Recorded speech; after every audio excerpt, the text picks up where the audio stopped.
నేను చెప్పే ఈ కథ వింటే మీరు జీవితాన్ని చూసే దృష్టిని పూర్తిగా మార్చేస్తుంది. ఇద్దరు స్నేహితులు పని కోసం సిటీకి చేరుకుంటారు. బాగా కష్టపడి సంపాదించి ఒక హోటల్ని స్టార్ట్ చేస్తారు. స్టార్ట్ చేసిన కొద్ది కాలంలోనే బాగా లాభాలను సంపాదిస్తారు. ఆ లాభాలను సంపాదించి ఇద్దరు పంచుకునే క్షణంలో ఒక స్నేహితుడికి మరో స్నేహితుడు లేకపోతే ఈ సగభాగం లాభం కూడా నాకే కదా అనే దుర్బుద్ధితో ఆలోచిస్తాడు. ఆలోచించిన మరుక్షణమే అతనికి విషం పెట్టి చంపేస్తాడు. స్నేహితుడు చనిపోయిన తర్వాత పూర్తి లాభాలని తనే ఆస్వాదించి అనుభవించి ధనం, భూమి, ఇల్లు, అన్ని రకాలైన ఆస్తులు కొని అనుభవిస్తూ ఉంటాడు. ఒక అందమైన అమ్మాయిని చూసి పెళ్లి చేసుకుంటాడు. కొద్ది కాలంలోనే వాళ్ళకు ఒక కొడుకు పుడతాడు.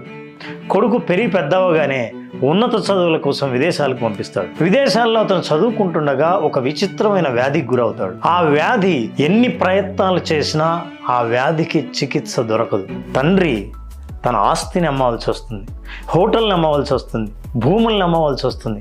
సంపాదించిన ఆస్తి మొత్తం కరిగిపోతుంది. ఒకరోజు బాధతో తండ్రి చూస్తుండగా ఆ రోగాన పడిన కొడుకు, నాన్న నన్ను గుర్తుపట్టావా అని అడుగుతాడు.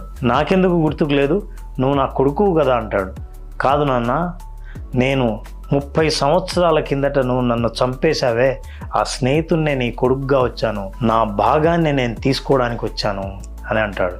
ఈ కథ ద్వారా ఒకరి హక్కును మనం లాక్కొని ఒకరిని బాధ పెట్టి మనం సంపాదించే డబ్బునంతా ఏ జన్మలోనే కాదు, ఇదే జన్మలో డబ్బే కాదు వడ్డీతో సహా తిరిగి చెల్లించాల్సి వస్తుంది.